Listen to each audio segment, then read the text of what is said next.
Qurbonligim tolibi ilm uchun. Siz bir dona qurbon hissangizni ehson qilasiz. Biz esa uni qanchadan qancha toliba ilmlarga yetkazamiz. Talabalar, qorilar, yosh olimlar doimo haqqingizda duodadirlar.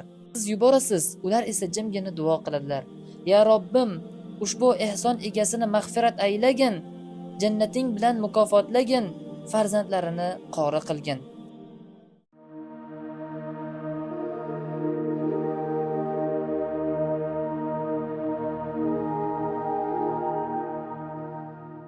Assalomu alaykum va rahmatullohi va barakatuh. Aziz birodarlar, Alloh subhanahu va taolo moddiy imkoni bo'lgan, nisob sohib bo'lganlarga zakotni vojib qilganidek, qurbonlik so'yishni ham vojib qilgan. Qurbon hayit arafasidamiz. Allohning izni, Allohning tavfiqi bilan sizlar bilan qurbonlikka oid bo'lgan hukmlarni o'rganib chiqamiz. Ramazonda ro'zaga tegishlik hukmlarni o'rganganimiz kabi qurbonlikka tegishli hukmlarni ham inshaalloh taala Muxtasarul Quduriy kitobidan o'rganamiz. Qo'limizdagi nusxa Maktabatul Bushro nusxasi, Salmon Qosimiy rahmatullohi alayhining hoshiyalari bilan birga. Shu nusxaga ko'ra 714-sayfadan o'qiymiz. Talabalarimiz uchun oson bo'lsin deb sayfasini ham aytib o'tdik. Kitabul Udhiyati qurbonlik kitobi.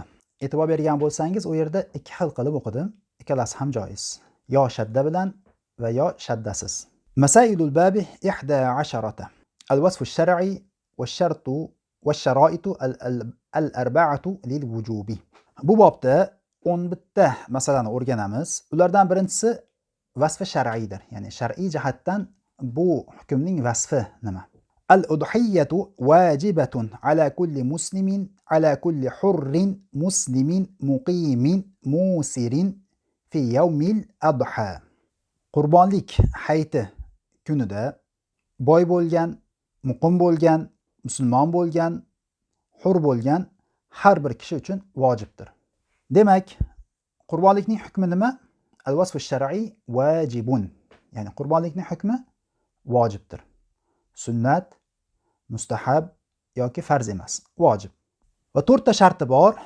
Birinchi sharti musulmon hur bo'lsin, qulga vojib emas. Ikkinchisi musulmon bo'lsin, kofirga vojib emas. Chunki qurbonlik qurbat hisoblanadi. Alloh taologa ibodat hisoblanadi. Musulmon bo'lmagan inson ibodatga ahil emasdir. Uchinchisi muqim bo'lsin, musofirga vojib emas. To'rtinchisi musir, ya'ni moddiy imkoni bo'lgan, nisob sohib bo'lgan inson bo'lsin. Nisobga bafurja to'xtalamiz inshaalloh.